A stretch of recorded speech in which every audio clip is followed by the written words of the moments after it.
everybody, it's Melissa Sorrentino, the Improv Sophisticate, and I want to talk today about life being a journey and not a race. There was a poem that was included in a boot camp manual. I took a boot camp when I lived in LA. It was pretty kick-ass, actually. I mean, almost literally. We ran through like the canyons and stuff and in the hills, and we were there at like 5 in the morning, and you know, drop and give me 20, and we would like run all these laps and have to do all these like, you know, burpees and shit. Anyway, it was a good time. But the person who ran it, she included a poem, and I don't think it was hers, but it was called The Race, and it was very inspiring, and it was like something about like, you know, if you're down and then people cheer you on and then you get back up and then you run and you finish the race, even though the person in the poem was like the shittiest last person in the race or something like that. I don't remember, but anyway, it brought to my attention the idea that we often think about life being a race and like wanting to win, right? We want to win life. We don't want to fucking lose. I mean, that's not what we're going after. But the older I'm getting, the more I'm realizing that it's a journey. And I know if you're younger, you're probably like, whatever, I roll, I don't care. It's a race and I'm going to win. So, you know, fart on you, you old lady. But the truth is, in hindsight, when I was your age, it was a journey. Like it or not. And to be honest, you miss stuff if you think you're in a race.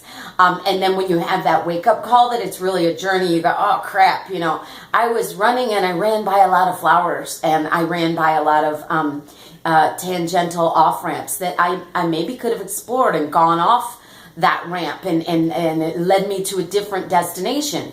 The thing is, imagine our lives like we are the navigator of our own lives.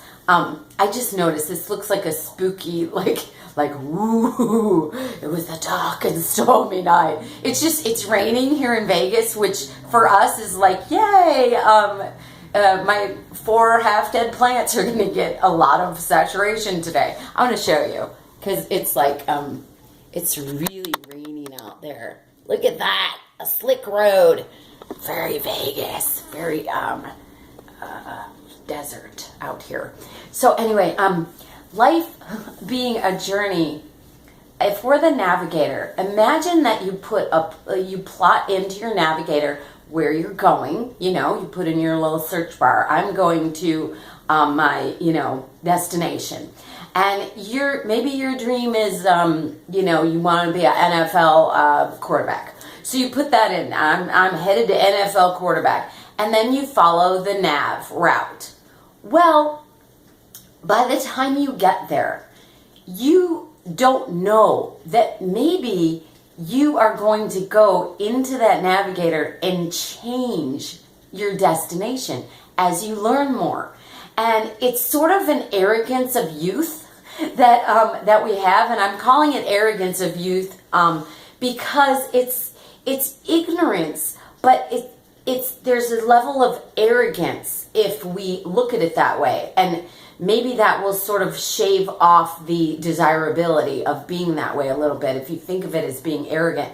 To think that you at 12 or 14 or 16 or 18 or 24 or 28 or 46 know what your destination is going to be, that you actually have the absolute saturation full amount of knowledge and experience to know for sure that that's the place you want to go. If you're on a journey, and like I've taken road trips, I've always dreamed of really doing this in an extremely organic way, and I don't know if I ever have, but that's not important.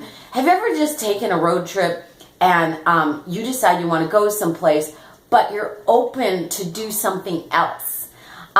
I took a road trip once with my ex-boyfriend from back in the day when I was in high school, and he was an amazing guy, and he's a fantastic big-time improviser now, actually. He's just amazing. But we didn't know we were improvising, and we took road trips.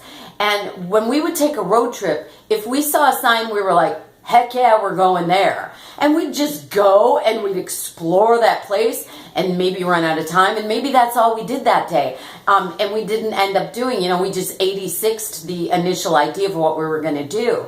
But that's amazing because then you're open, and treating life like a journey instead of a race keeps you more open.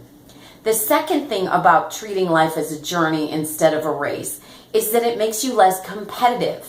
Now, I'm not anti-competition, and if you've ever seen me do short form, which I suck at, but occasionally I'll hop on stage, and my very favorite person to do short form with or to watch do short form is Natalie Shipman here at the Hub in Las Vegas. She is so great. She'll hop on stage and she's like this, and she's ready to rap that stupid rhyme or come up with that crazy idea, whatever the game is. But when we both go up together, we'll face each other. We both do that because it fuels you. Competition, when it's got a game feeling, like a fun behind it, it can be fueling and enjoyable. But when you're looking at life as a race, everyone's your fucking enemy and your competition in a way of straight, this chick could book the job that I want to get, thusly I hate her and I need to take her ass out. Very different feeling at the end of the day, at the end of the week, at the end of the month, at the end of 10, 15 years in LA. You can become very paranoid about other people or jealous or intimidated. Any of these are just not good ways to look at our fellow humans and love on them a little bit. So that's a second reason why I prefer to look at life as a journey rather than a race. I don't really think I have more points to make on that, and that's about as much as I want to talk about it. But really think about that. Think about that as you're driving, and you're driving to the next destination you're going, maybe today. You get in the car, and sure, you're going to a destination, but if you are treating that as a journey, you don't necessarily need to outlane everybody next to you and be all competitive. You can take a second, go, hey, here's a cool coffee shop. I have an hour to kill. I think I'm going to stop at this coffee shop because I've never been there before. Or you know what I'm talking about? Exploratory. And I'm putting this in Improv Sophisticate because if you're sophisticated enough to be an Improv Sophisticate, you already see how clearly, this applies to your improv work. Right? Okay. Take care. Bye, everybody.